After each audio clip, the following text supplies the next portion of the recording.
I mean, I guess the thing that distinguishes us is probably the didgeridoo. That's the most obvious, and that's the one that people tend to like gravitate towards. And that's kind of funny because, you know, I learned guitar before, you know, and I started singing much before the didgeridoo. And we were touring, you know, before it, but once we started kind of putting that in our music, everyone really like latched on. I guess they'd never heard, like, half of them had never heard a didgeridoo, period, and if they had, they'd never heard it in like heavy music. So yeah, we've gone around the world teaching people about the didgeridoo. And like that was never our plan, but you know, we've been so lucky now. I mean, to play in Bulgaria, or less than 2 weeks ago we were in Japan. And everywhere we go, people are kind of fascinated with it. So I think didgeridoo is kind of what we've become known for. Yeah.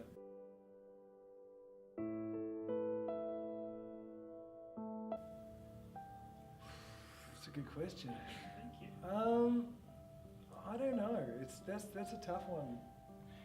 I mean, I think, you know, the most overwhelming situations are probably when you're not touring. You know, when you're I don't know, maybe trying to finish the record was close to overwhelming. Yeah. Even on this last record, our contract moved to Sony Music, and so we'd kind of started kind of just demoing the album. We've been writing it for a while, and then, you know, Sony said, "Oh, what music have you got?" And so we sent them 12 songs, and they said, "Oh, how soon can you put the record out?" And we already had a tour lined up with Godsmack, didn't we?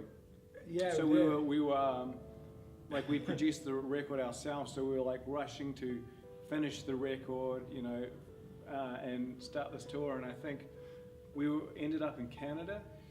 Yeah, we ended up in Canada because we had like 2 days off on this tour, and you know, usually on a tour you take your days off and you rest or whatever, but we went to Canada and did a bunch of recordings so that we could finish our album. And it's funny because I think often people think about touring or the shows is like that would be the overwhelming part, you know, playing in front of so many people or meeting so many people, but that's what we love, you know, and because you play every day, then that becomes like this finely tuned machine. But Chris is right, when you're not on tour, and especially if you're making records, and you know, we do a lot of our records ourselves, so we produce them, we write them, we do all the programming and keyboard stuff. Chris does all the didgeridoos. And then you're trying to get ready for a tour as well. Yeah. Like, you know, you're trying to, you know, do all your vocals for the record, and then also like learn the songs to play live on an upcoming tour, or remember like the old songs. Yeah, that was pretty intense. That was intense. But we kind of stopped sleeping for a while. Yeah, we really did. For quite a while to make it work. But I mean, you know, every time, we're always grateful to make records and to tour. Yeah. So I mean, if that's the biggest problem we have, then we're doing well. They're good problems to have. Yeah.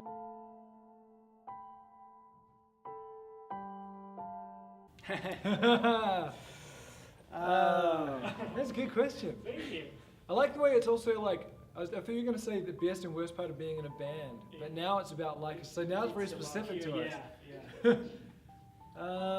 I mean, the best part is that obviously we get to do what we love. You know, the music that we write and that we play is really important to us, you know, and so whenever we're making a record, we really spend the time like, is this what I truly believe in, you know? So the best parts about it is then when you get to go and do that, and you get to tour the world, going to countries you've never been before, turning up, seeing that they know the words to your songs, and that it has had some effect on them. And you know, 3 of us are brothers, and Zach, our drummer, you know, we've known for 10 years, and he's like an honorary brother, so we're really close. So I guess that's the other you know, that's the other best thing is we get to do this things with like such a tight unit. Yeah. But I mean, I don't know, is that the worst part about it too? Well, yeah, it's funny because, I mean, I think you have, you know, everyone has good days and bad days, but it's hard to have a really bad day when you get to do what you love. I reckon the worst part about it is that we never turn off. You know what I mean? Especially between the three of us, all of our minds are always going on something. So if you might get off stage from a show and then we'll be like, hey, let's plan out the next video we're doing, or let's do this next something we're doing. You know, it can be any minute of the day and someone's got an idea for something. So yeah, it's like it's really exciting, you know, and there's just constantly interesting things going on. We get to travel the world, but it's also exhausting. We're really hands-on and we're really hands-on in everything, every aspect that we do. So there's nothing we do that we just say, oh, I'll leave it to someone else, they'll come up with something. You know, it's very important to us that every aspect of this band reflects our identity and what we want to do. So yeah, I'm getting tired just thinking about it. Just hearing you say that, right? I'm like, man, I'm tired.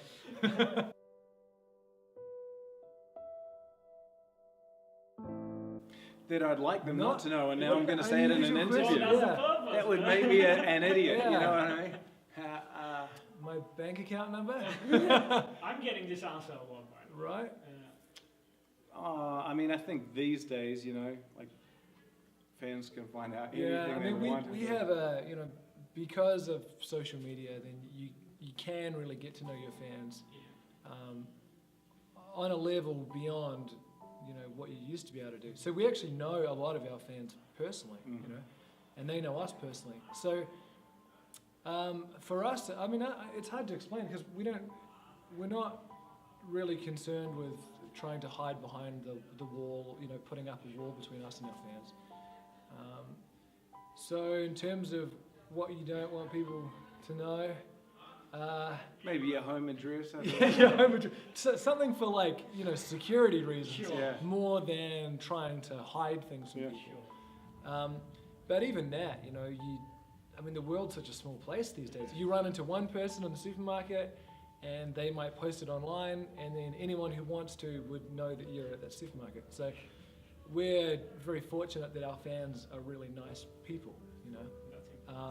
Because if all of our fans were crazy, then we would have maybe we'd have a lot more things that we're trying to hide.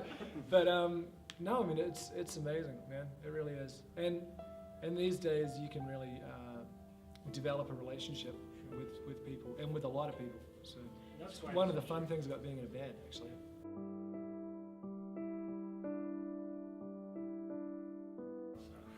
Oh, that's good. I should have done preparation for this. Yeah. You should have given me these questions like 3 months ago. Right. That would never been asked. Well, that's a really good question. Thank you. I don't know. I think, like, I can only answer that in general terms, but we're all kind of, you know, you'll get into playing music because you love music. And then, and I understand it, but then you spend a lot of your life talking about yourself and the band, but you never talk about music. So I realize that tonight we don't have that problem because you have a whole segment for that. But in general terms, Yeah, I that's think funny. I often wish, you know, we're talking to someone and it's like we grew up loving these bands and we all play a bunch of different instruments and, you know, it's kind of our life. And you spend a lot of time talking about yourself, which if you're you, isn't that interesting. And giving history lessons on like, your life and stuff, you know what I Yeah, mean? and you kind of wish you could just talk about music because that's what we Yeah. love, you know. So in general terms, yeah, Yeah. I could sit and talk. You know, we'd run out of videotape if we just talked about music.